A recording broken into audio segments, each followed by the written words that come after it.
विश्वरत्न doctor बाबासाहेबांना माझं विनम्र निवेदन. आज खरोखर मनस्वी आनंद होत आहे. आपण जयंती पुण्यतिथी सालाबादप्रमाणे आपापल्या पद्धतीने करत असतो, परंतु आज बाबासाहेबांची जयंती एका अभ्यासिकेने साजरी होते. खरोखर हा इतिहासात नोंद घेण्यासारखा विषय आहे.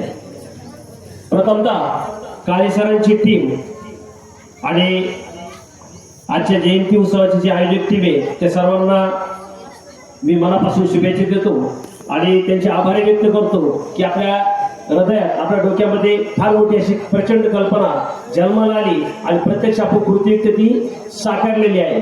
मित्र, अभ्यासिकेच्या बाबतीत मी 2 मिनिटं आमचा ग्रुप या ठिकाणी बसलेला आहे.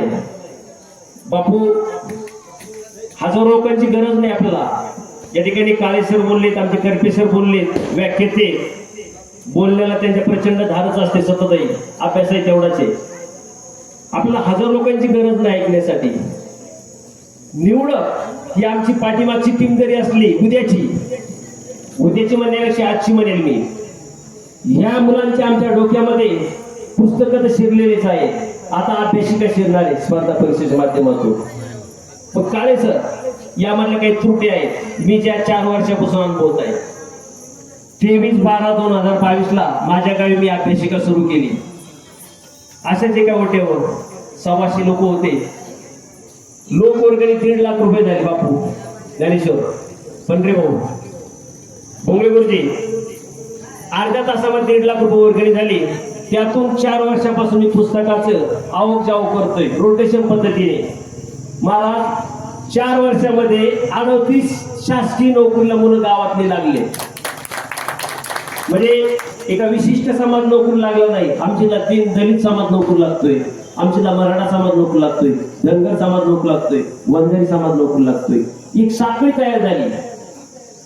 त्याचं रूपांतर मागच्याच महिन्यामध्ये कृष्ण महाराजांच्या हस्ते ग्रामपंचायतच्या सहकार्याने साधारणतः 15/40 ची अभ्यासिका 5 लाख रुपये खर्च करून आम्ही तयार केली. पाण्यासारखी. तुम्हाला सगळ्यांना नम्र निवेदन आहे, विनंती आहे, आपण अवश्य गोळेगावला, कोदेगावपासून 7 किलोमीटरवर आहे, पाण्यासाठी यायचे. अतिशय सुसज्ज. कधी गेला तर त्या ठिकाणी तुम्हाला 15 ते 18 मुलं अभ्यास करताना दिसतात.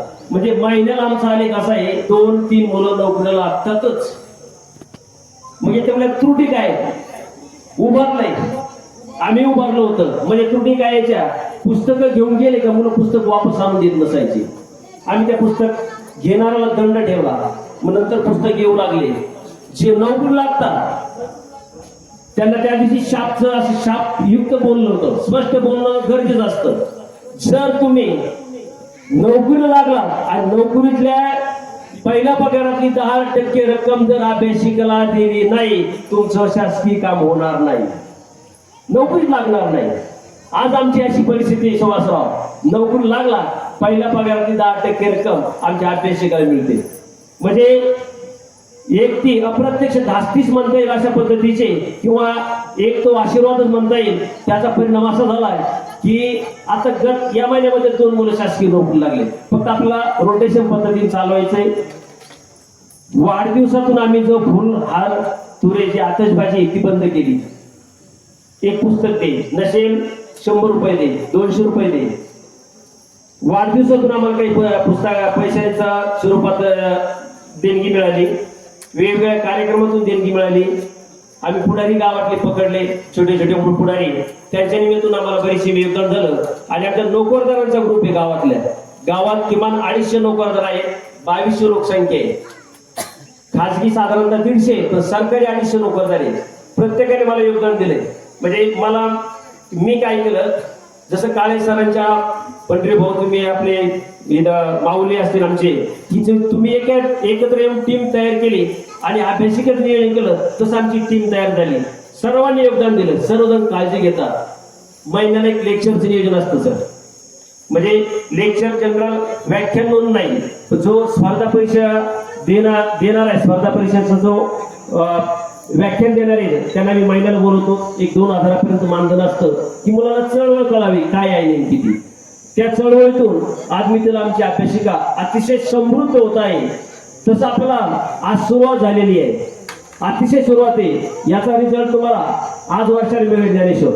किमान या अभ्यासिकेतल्या पुस्तकातून 2 मुलाचं तरी शासकीय नोकरीमध्ये काम होईल. आणि हा आले तर दिवसेंदिवस डबल होईल. त्याच्या पुढच्या वर्षी 4 होतील, 8 होतील, 16 होतील. एक दिवस आपलं 15 ते 20 हजार लोकसंख्येचं गाव हळूहळू शासकीय नोकरीत पदार्पण करील. ते तर होईल, पण एक विचारांची क्रांती होईल. आपल्याला अण्णाभाऊंच्या विचारांची क्रांती आणायची, आपल्याला महात्मा फुलेंच्या विचारांची क्रांती आणायची, आपल्याला छत्रपती शिवरायांचे विचार लोकांच्या मनात रुजलेले आहेत तेच रुद्धिंगत करायचे. डॉक्टर बाबासाहेबांच्या विचाराची पेरणी झालेलीच आहे, पण तिला आपल्याला खत पाणी घालायचंय आणि जोमाने वाढायचंय. एवढंच आपल्याला या अभ्यासिकेच्या माध्यमातून करायचंय. मित्र हो, तुम्ही स्टेजवरचे सिनियर मंडळी कमी आहेत, आजूबाजूला बसलेले कमी आहेत, परंतु सर्वांनी एक लक्षात घ्या, आपल्या लेकाला, आपल्या लेकीला, आपल्या मुलांना 18 वर्षापर्यंत काळजी घ्या, 12वी पर्यंत. जर तुम्ही वयाच्या 1 वर्ष ते 18 वर्षापर्यंत जर मुलाची काळजी घेतली, सगळ्याच बाबतीत, त्याच्या आरोग्याच्या बाबतीत काळजी घेतली, त्याच्या शिक्षणाच्या बाबतीत काळजी घेतली, तो शाळेच्या बाबतीत काळजी घ्या, जातोय का नाही, करतोय का नाही, त्याला शिक्षक शिकवतात का नाही, हे जर तुमचं आमचं शिक्षक पालक विद्यार्थी जर एकत्र आले तर कुठली शाळा पाठीमागे राहणार नाही. नक्कीच शाळेचं नाव मोठं होईल, त्या लेकराचं नाव मोठं होईल, त्या गावाचं नाव मोठं होईल. असंच मला आजच्या या मानवाच्या जयंतीनिमित्त तुमच्याशी मला संवाद साधावासा वाटतोय. अभ्यासिकेला बळ द्या. मी सुद्धा या ठिकाणी सध्या 3च पुस्तक आणलेले, पण मी सुद्धा सुभाषरावांना सांगतो, तुम्हाला सर्व टीमला सांगतो की आमच्याकडे काही नीट देणारे विद्यार्थी आहेत, मुलं आहेत, काही इंजिनिअरिंगचे सीचे एंट्रन्स वगैरे मुलं असतात, त्यांचे सुद्धा गोणी पुस्तकं असतात. जसं आम्ही आमच्या ग्रंथालयामध्ये ठेवलेले आहेत. आमची 10वीची पोरं सुद्धा 9वीची मुलं ते वाचतात. माझा एवढाच उद्देश आहे बापू, मुलांनी पुस्तक हातात धरावं, मुलांना पुस्तकाचा स्पर्श कळावा, मुलांना पुस्तकाचा वास यावा, मुलाने पुस्तकातलं अक्षर वाचावं आणि नाही मी फकीरा कादंबरी वाचली. तुम्ही जर या ठिकाणी करपे सरच्या प्रचंड बळ आहे, आमच्या सगळ्या टीमचं बळ आहे. आमच्या पोरांना विचारलं तुम्ही कोणती कादंबरी वाचली, सहज मुलं सांगतात आम्ही फकीरा वाचली, ये ती वाचली. हे आमच्या काळामध्ये नव्हतं. आम्हाला तेवढं त्या काळामध्ये जिल्हा परिषद शाळेमध्ये एवढ्या सुखसोयी नसायच्या, पण तुमच्या नशिबाने म्हणा, तुम्ही केलेल्या सगळ्यांच्या सहकार्याने आमचे पोर आता वेगवेगळ्या पद्धतीचे पुस्तकाचे नाव सांगू लागले. हेच फार मोठं, हेच आपल्या गावचं, आपल्या शाळेचे यश आहे, हे मला या ठिकाणी नमूद करावं असं वाटतंय. नक्की आपण या ठिकाणी आपल्या परीने पुस्तकाच्या रूपाने, देणगीच्या रूपाने अभ्यासिकेला योगदान द्यावं. आपणही वाचावं, आपणही लिहावं आणि आमच्या लेकरांना प्रचंड असं तुम्ही तुमच्या माध्यमातून बळ द्यावं एवढी त्या ठिकाणी विनंती करतो. आणि संयोजकाचे त्या ठिकाणी मनपूर्वक आभार व्यक्त करतो की आपण आम्हाला संधी दिली, सन्मान केला, त्याबद्दलही आपले मनपूर्वक आभार या ठिकाणी थांबतो. जय हिंद, जय भीम.